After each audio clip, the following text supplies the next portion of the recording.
এত বিশ্বাস করে দিলাম, এখন যদি কথা না বলেন, প্লিজ ভাইয়া কিছু বলেন।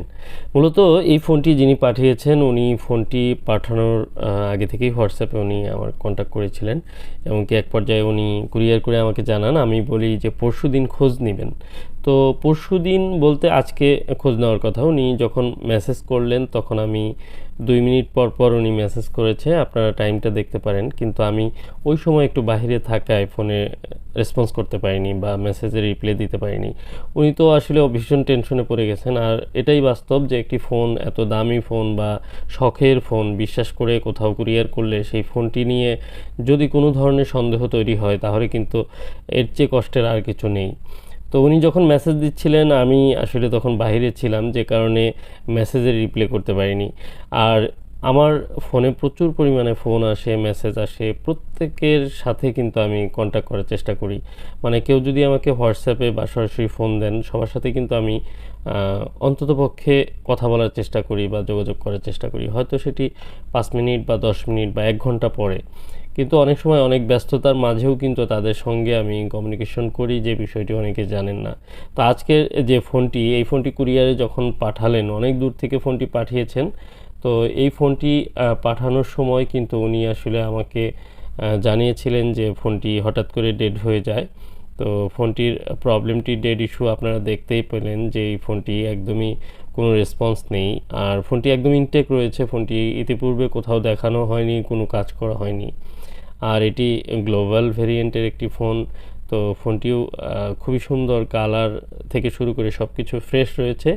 আর আমি অত্যন্ত সুন্দরভাবে যত্ন সহকারে এই ফোনটি রিপেয়ার করে ওনার হাতে পৌঁছে দেব, কারণ উনি অনেক বিশ্বাস করে ফোনটি পাঠিয়েছে।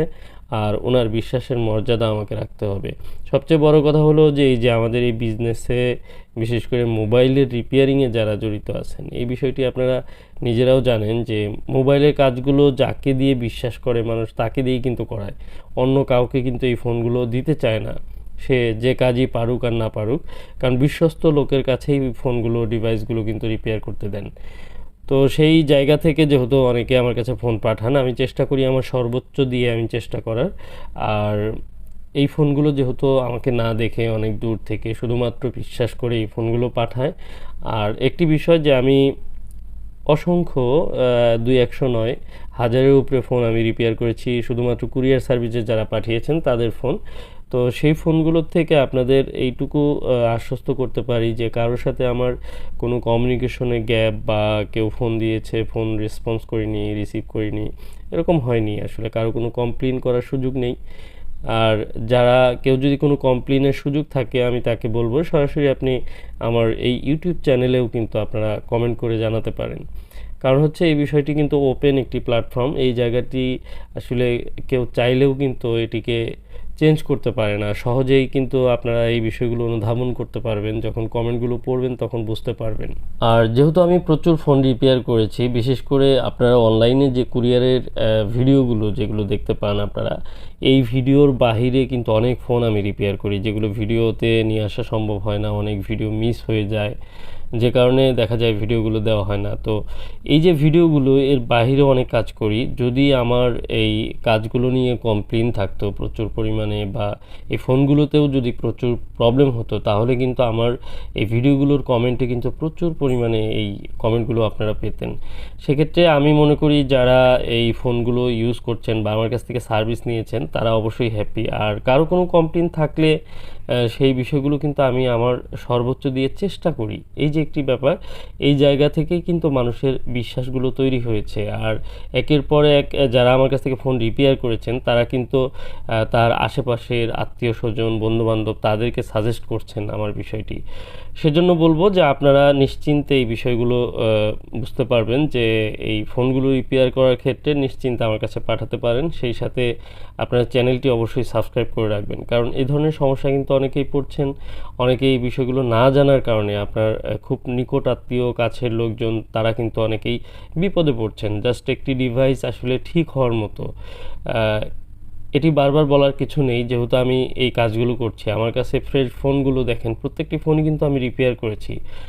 শতাধিক ভিডিও রয়েছে, হয়তো 150টির উপরে ভিডিও রয়েছে শুধু Poco X3 Pro।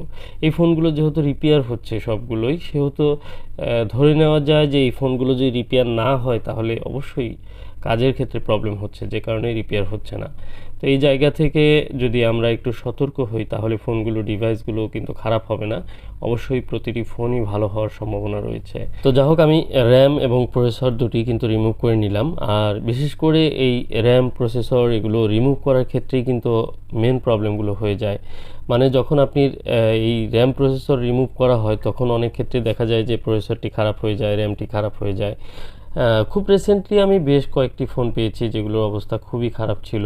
আসলে এগুলো ভিডিওতে আর নিয়ে আসতে চাই না। আর এর মধ্যে কিছু কাজ রয়েছে যেগুলো একটি কাজ করতে আমার 2 থেকে 3 দিন সময় ব্যয় করতে হয়েছে সেগুলোকে প্রবলেম ফাইন্ড আউট করার জন্য। এই কাজগুলো আসলে একেবারেই খুবই কম ঠিক হয়, যে কারণে এই ফোনগুলো রিপেয়ার করা ফোনগুলো কিন্তু আর নিতে চাই না। তো এরপরেও আমি 2-3টি ফোন রিপেয়ার করেছি, আসলে খুবই কঠিন অবস্থা ছিল। যা হোক, আজকের এই র্যাম প্রসেসর ইনস্টল করে আমি দেখব এই ফোনটি রান হয় কি না। আরেকটি বিষয়, যেহেতু প্রতিটি ফোনই ফ্রেশ থাকা অবস্থায় পাঠালে ফোনগুলো রান হওয়ার পসিবিলিটি 100% বা 99% বলা যায়, সে কারণে আমি বলবো যে এই ফোনগুলো কারো কোনো প্রবলেম হলে অবশ্যই ফ্রেশ কন্ডিশনে পাঠানোর চেষ্টা করবেন, কারণ ইনটেক অবস্থায় থাকলে আপনার ফোনটি ঠিক হওয়ার নিশ্চয়তা অনেক বেশি। সেক্ষেত্রে অবশ্যই এই বিষয়টি মাথায় রাখবেন যে আপনার ফোনটি এখনও ভালো আছে, যে কোনো সময় কিন্তু প্রবলেমটি হতে পারে। যেমন যিনি ফোনটি পাঠিয়েছেন উনি কিন্তু আমার সাথে কন্ট্যাক্টে ছিলেন, আমার ভিডিও কিন্তু দেখতেন এবং কি আমার নাম্বারটি হয়তো সেভ করা ছিল, যে কারণে উনি প্রবলেম হওয়ার সাথে সাথে আমার সাথে কন্ট্যাক্ট করেন। তো এরকম অনেকেই রয়েছেন যারা আমার ভিডিওগুলো দেখেন মাঝে মাঝে এবং কি কন্ট্যাক্টে থাকেন যে তাদের ফোনগুলো যদি কখনো প্রবলেম হয় রিপেয়ার করে নেবেন। আর যেহেতু কয়েকশো ফোন আমি রিপেয়ার করেছি, সেগুলো সবাই ইউজ করছেন। এক কথায় সেগুলো যদি প্রবলেমই হতো বা ইউজ করতে না পারতেন, বারবার বন্ধ হয়ে যেত, ডেড হয়ে যেত, তাহলে সেগুলোর কিন্তু কমপ্লেন হিউজ পরিমাণে আমি পেতাম। এক কথায় আমি রিল্যাক্সে থাকতেই পারতাম না। তো যা হোক, রিবোলিং ইনস্টলিং সবই শেষ। এবার আমি দেখব যে ফোনটি রান হয় কি না। আরেকটি বিষয়, যেহেতু এই ফোনটির ব্যাপারে আমি প্রথমেই বলেছিলাম যে অনেকেই ফোন করেন বা সাথে সাথে রেসপন্স করতে আমার সমস্যা হয় অনেক সময়, বিশেষ করে যখন বাইকে থাকি অথবা পার্সোনালি বিজি থাকি, তখন কিন্তু ফোনের তাৎক্ষণিক রেসপন্স না করলেও আমি হয়তো আধা ঘন্টা 20 মিনিটের মধ্যেই কিন্তু আমি রিপ্লাই করি বা রেসপন্স করি। অনেকে অনেক প্রয়োজনীয় অনেক কাজে ফোন দেন, দরকারি প্রয়োজনে। আবার অনেকে আছেন একটু অনেক বিষয় যেগুলো দরকারি না সেই বিষয়ে অনেকে ফোন দেন। তো সব মিলিয়ে আননেসেসারি ফোনের যে ভিড়ে অনেক সময় দরকারি ফোনগুলো কিন্তু পিছনে পড়ে যায়। অনেক সময় ভয়েস কলে থাকা অবস্থায় হোয়াটসঅ্যাপে রিপ্লাই করা যায় না। বিষয়গুলো খেয়াল রাখা উচিত। আপনারা অবশ্যই এই বিষয়গুলো মাথায় রাখবেন, বিশেষ করে যারা কমিউনিকেশন করেন। আর অবশ্যই আস্থা এবং বিশ্বাস রাখবেন। রানা টেলিকম একটি বিশ্বাসের নাম, এটি আমি যতদিন আছি চেষ্টা করব রক্ষা করার জন্য। তো ভিডিওটি ভালো লাগলে অবশ্যই লাইক করবেন, চ্যানেলটি সাবস্ক্রাইব করে রাখবেন। আমি যতটুকু সার্ভিস দেওয়ার চেষ্টা করি, আমি যতটুকু পারছি ততটুকুই দেওয়ার চেষ্টা করছি। আমি যে সব কিছু পারি তা কিন্তু নয়, আর সব ধরনের প্রবলেমগুলো কিন্তু আমি সলভ করি না। যেমন খুব রিসেন্টলি অনেকেই ফোন করেছেন যে তাদের ডিসপ্লে প্রবলেমের কাজগুলো আমি টোটালি করি না। দ্বিতীয়ত আইফোনের প্রবলেম, এগুলো এখন কাজ করছে না। যারা শুধু আইফোনে কাজ করে তাদের কাছে আইফোনগুলো দেখালে সবচেয়ে ভালো সলিউশন পাবেন। তো দেখছেন ফোনটি ব্যাটারির লোগো চলে আসছে, ব্যাটারিতে একটু চার্জ কম রয়েছে, আমি চার্জ দিয়ে তারপর অন করার চেষ্টা করব। তো যা হোক, অনেক বিশ্বাস করে যেহেতু পাঠিয়েছেন, ফোনটি অবশেষে অন হলো। তো উনি আসলে মেসেজটি করে উনি নিজেই বোকা হয়ে গেছেন যখন ওনার ফোনের বক্সের ছবিটি আমি রিপ্লাই দিলাম যে আপনার ফোন আমার হাতে এসে পৌঁছেছে, কিছুক্ষণের মধ্যে আমি কাজ করব। তো আমি নিজেই আর কি ওনার মেসেজটি পড়ে একটু হতভম্ব হলাম যে আসলে উনি কয়েক সেকেন্ডের জন্য হলেও আমাকে একটু অবিশ্বাস করেছিল যে এই বুঝি ফোনটি গেল, হয়তো বা আর রিপ্লাই দিবে না, ফোনটি হয়তো আর পাবো না। তো যাই হোক, আমার এই ফোন নাম্বারটি যেটি আমি দিয়ে থাকি, আমার হোয়াটসঅ্যাপ নাম্বার, এটি কিন্তু অনেক পুরনো নাম্বার। আর এই ফোনটি একমাত্র ফোন আমার, যেটি আমার ব্যবসায়িক কাজে ব্যবহার করি, আমার পার্সোনাল কাজেও ফোন ব্যবহার করি। আমার একটি নাম্বার, দ্বিতীয় কোনো নাম্বার নেই। এই নাম্বারে আমার হোয়াটসঅ্যাপ, এই নাম্বারে আমার ইমো, এই নাম্বারে আমার নগদ, বিকাশ সব কিছু। অতএব নাম্বারটি কিন্তু অনেক মূল্যবান। আমি চেষ্টা করি প্রত্যেকটি কাজ এবং প্রত্যেকটি মানুষের কলকে মূল্যায়ন করতে। অবশ্যই আপনার বিষয়টি মাথায় রেখে কন্ট্যাক্ট করবেন। আসসালামু আলাইকুম ওয়া রাহমাতুল্লাহি ওয়া বারাকাতুহু।